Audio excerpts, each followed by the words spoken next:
Hello, everybody, and a wonderful and glorious day to you.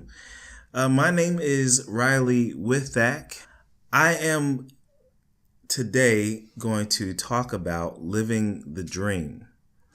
Okay, so I am a self-made millionaire, and I've done this under the radar, and I want to talk about how I did this.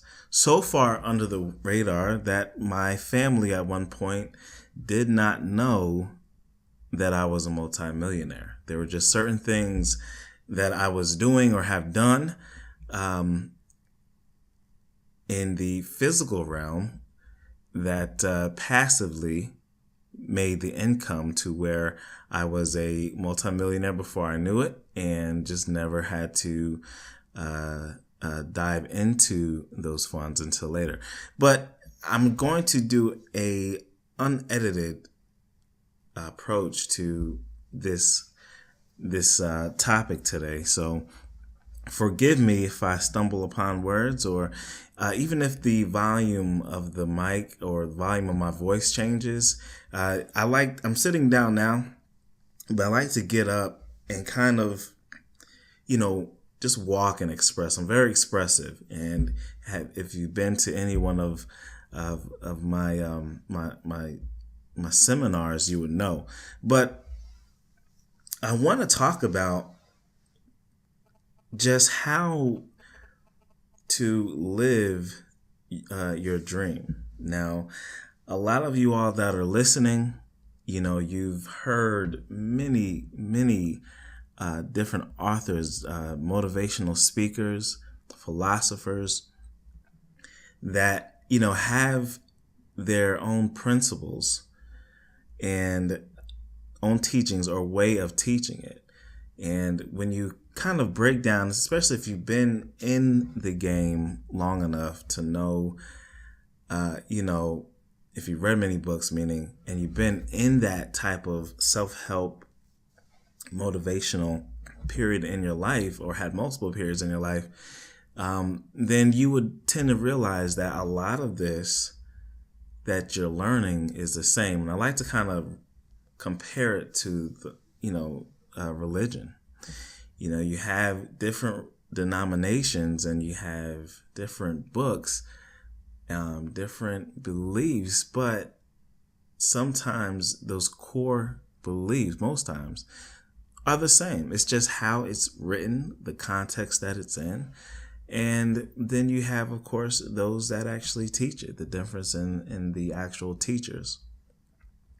So nothing is different when we talk about living the dream. In other words, creating the life that you want, that you dream about, creating that into a reality. So you start from where you are now, and obviously you're not in the moment that you want to be in. You're not financially free, and you dream and you think about it, daydream about it, and it's that transition from how do I get from just dreaming and thinking about it to actually living that reality.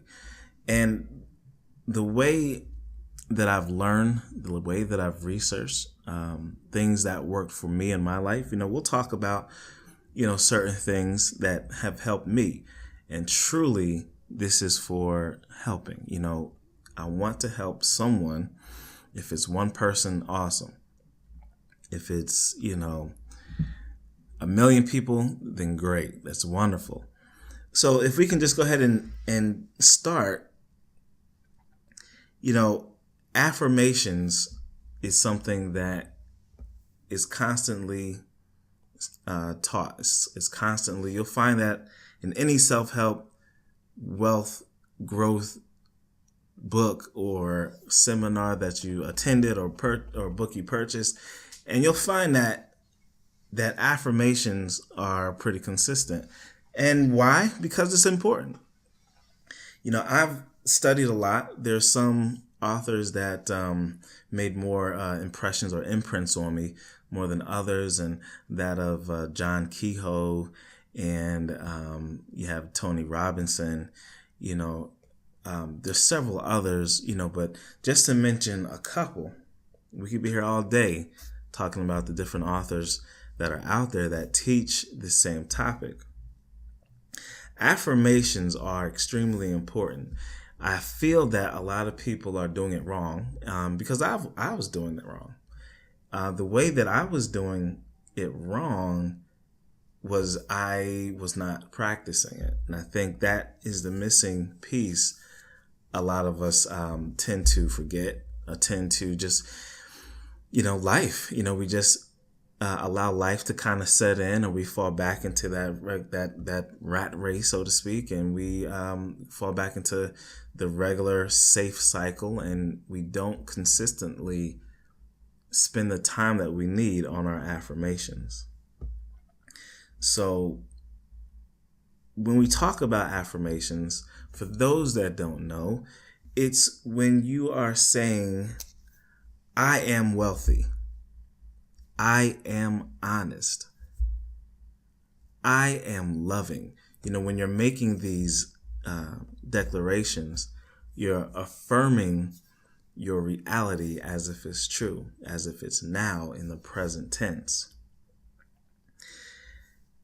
It's always taught to write down your affirmations, and you have your list, and some may have a list of 3 to 100, and you can have as many as you like, but the mind is the mind, and you want to have more of a focus when you're going through the affirmations. Now, of course, once you go through and you've made an impression on your subconscious, your affirmations, then if you have plenty, then I would say, go ahead and do it again and print more as you go along.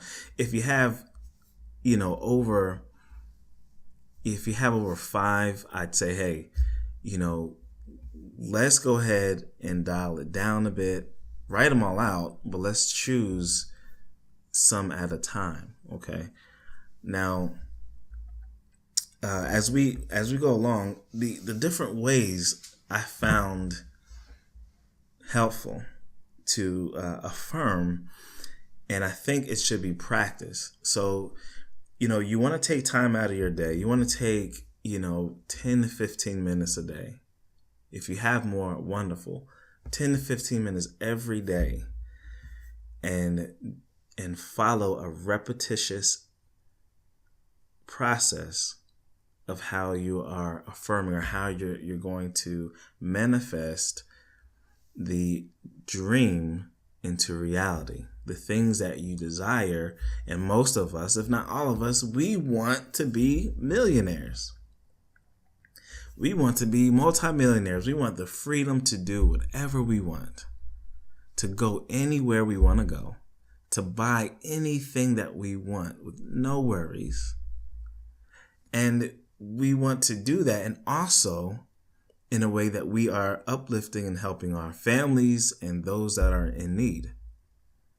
So when you're setting these affirmations, it's important that you do them, because the mind itself changes our reality once you program it. Trust me, a lot of the negative things out there that you hear about, media programming, and it's something that's been out there, some knowledge that they're in power that people know, and they use it in a negative way, or they use it in a positive way.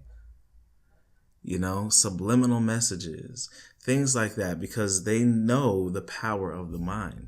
Those things would not exist if those people didn't have the knowledge and wisdom to know that there was power in the mind. So for those from a negative point, they feel, okay, they're spending all these advertising dollars to get subliminal messages in your head to imprint subconsciously so you can buy their product.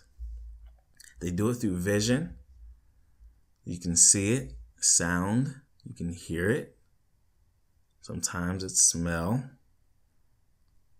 But and it's repetitious. So if they know these are the things that it takes to kind of control a person or direct a person to our product, why can't you take those same principles and have it control and direct you to what you want? They're doing it to you now. So you do it for yourself and your future and your family. So how do you do it? Do it the same way. Become basically a self-marketing guru for your dream or your manifestation of wealth and happiness. Become a marketing guru for yourself. Make advertisements. Those advertisements would be affirmations. Write your stories in the present tense and then you read on them and you make it repetitious. And then you will be directed to your end goal or your reality. And I know it sounds crazy. It sounds, for some people, it sounds like it's not possible, but it would not hurt to give it a try, to dial down the negative aspect of media and marketing for branding purposes, to buy products, and take time out of feeding your brain that information and put in 5 to 10 minutes of your self-marketing of you becoming a multimillionaire. So I just want to kind of give a way that you can think about how it's relative, how it all makes sense. Now, different ways to affirm, and I'll probably get up in a little bit, but different ways to affirm. You can write down your affirmations. You can say them out loud. You can say them softly. Or you can meditate on them. Now, all of these examples are used, they're practiced by different people. And I think a lot of people tend to go through the saying them out loud and then, of course, visualizing them. But what I believe is that you should actually incorporate all of them. So when you take out the 10, 15 minutes of your time to download and implant and give yourself some subliminal messages of guiding you into your destiny, into your wealth, to your abundance, you should do all of those aspects. You should do everything that is happening to you now through the media, through TV, through advertisements on the radio, and do it to yourself, but with the goal of making yourself a millionaire, wealthy, abundant, healthy, whatever it is that you desire, whatever it is that you desire. Now, what's great about the mind is that we don't understand it. We don't know the true total powers of the mind, the brain, just how things work. I mean, it's gone on to a quantum physics level now. There's new things, there's new developments in the brain and how it works that we just will never probably grasp how powerful we are. But we have a starting point knowing that we can change our subconscious to vibrate on a tone, radio frequency, whatever it is, but it's vibrating on an energy that is communicating to the world, to the universe. This is where I'm vibrating at. And the things that don't match with that vibration will go away. Those doors will be closed and you will have now where you're vibrating. It has to match where your vibration is. or you'll bump heads. It just won't happen. It won't feel comfortable. So with that said, we have to respect the fact that the mind, our mind, we are powerful. And we have to respect the fact that we just don't know how powerful we are. But it is more powerful than what we know. And if we don't know, it is up to you. You owe it to yourself and your family to at least try it. Let's see if this is something that works.